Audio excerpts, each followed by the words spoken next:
আসসালামু আলাইকুম। আপনাদেরকে একটা বিষয় দেখাবো। সেটা হচ্ছে, দেখতে পাচ্ছেন এখানে আমাদের দানা গুড়টা আছে।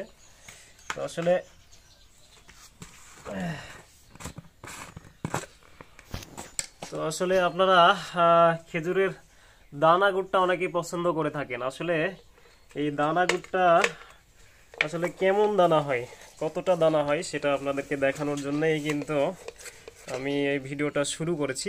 দেখতে পাচ্ছেন তো এই গুড়টা একেবারে পুরোটাই দানা হয়ে গেছে, দেখতে পাচ্ছেন যেমনটা। তো আসলে এই দানা গুড় বিষয়ে যদি আপনাদেরকে বলি যে আসলে এই দানা গুড়টা কিভাবে তৈরি হয়। এই দানা গুড়টা হচ্ছে ঝোলা গুড়। সেই ঝোলা গুড়টা আমরা আর একটু তাক দিয়ে একটু কড়া নামিয়ে সেটা যদি একটু হালকা করে বিষ মারি ওই নরম গুড়ের পুরি, তাহলে কিন্তু পুরাটাই দানা হয়ে যায়। আর এই দানা গুড় সম্পর্কে দেখতে পাচ্ছেন, এই দানা গুড় সম্পর্কে অনেকেরই ভুল ধারণা রয়েছে। অনেকে মনে করে যে এটা দানা বাঁধার পরে কিন্তু একটু লাল কালার গুঁড়ো কিন্তু আপনার হচ্ছে একটু সাদা কালারের মতো হয়ে যায়। তো যে কারণে অনেকেই ভাবে যে এই গুড়ের মধ্যে হয়তো চিনি আছে, চিনি দেওয়ার কারণে এরকম দানা বেঁধেছে। আসলে এটা পুরাটাই ভুল একটা কথা। তার কারণ গুড়ের কিন্তু প্রচুর পরিমাণে দানা আছে। এটা হচ্ছে যে আপনার ওই চিনির থেকেও বেশি দানা, যে কারণে এটা কিন্তু ন্যাচারাল ভাবেই কিন্তু একটা দানা বাঁধে। আপনি গুড়টা ঢালার পরে কিছুদিন পরে দেখবেন যে তল থেকে দানা বাঁধছে, অথচ এক দানা পরিমাণ হচ্ছে যে চিনি বা ভেজাল কোনো কিছু দেওয়া লাগে না।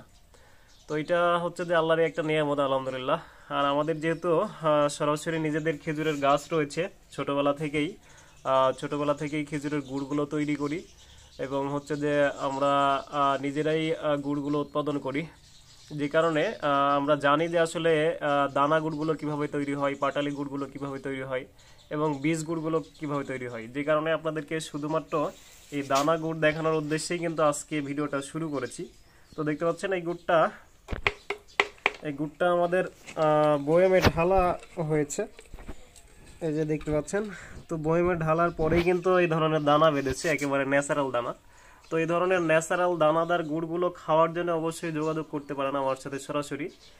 আমার বাড়িটা হচ্ছে রাজশাহী দুর্গাপুর উপজেলা।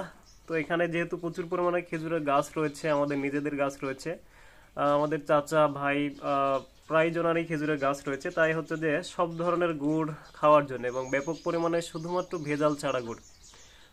অনেক এলাকায় আমি শুনি বা অনেক প্রতিবেদনও আপনারা দেখেন যে গুড়গুলো বিভিন্ন ধরনের কাঠের গুঁড়া, বিভিন্ন ধরনের কেমিক্যাল দিয়ে দারুণ কিছু হচ্ছে যে ঘ্রাণ আনা হয়, তারপরে অনেক স্যান্ড আনা হয়, দিয়ে এই গুড়গুলো তৈরি করা হয়। কিন্তু এটা খাওয়া আপনাদের শরীরের জন্য খুবই ক্ষতিকর।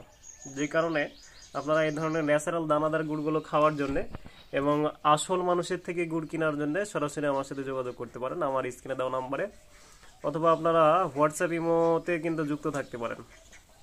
তো যাই হোক, আজকে যে দানা গুড়টা দেখালাম সেটা আসলে অনেকেই জানে না আসলে কোন গুড়টা কিভাবে খাওয়া হয়। এই গুড়গুলো আপনারা আহ, সাধারণত মুড়ি দিয়ে খেতে পারবেন। মুড়ি, তারপরে হচ্ছে যে আপনাদের পিঠা বানায়ও খেতে পারবেন, আর হচ্ছে যে রুটি পরাটা এর সাথেও কিন্তু অনেক ভালো লাগে এই গুড়টা। আর তাছাড়া কিন্তু ছাতু বা বিভিন্ন কিছু সব কিছু দিয়েই খেতে পারবেন, আলহামদুলিল্লাহ। তো যাই হোক, ভালো থাকবেন আর আপনাদের পরিবারকে, আপনাদের বাচ্চাদেরকে এ ধরনের ন্যাচারাল দানাদার গুড়গুলো খাওয়ানোর চেষ্টা করবেন। আসসালামু আলাইকুম ওয়া রাহমাতুল্লাহি ওয়া বারাকাতুহু।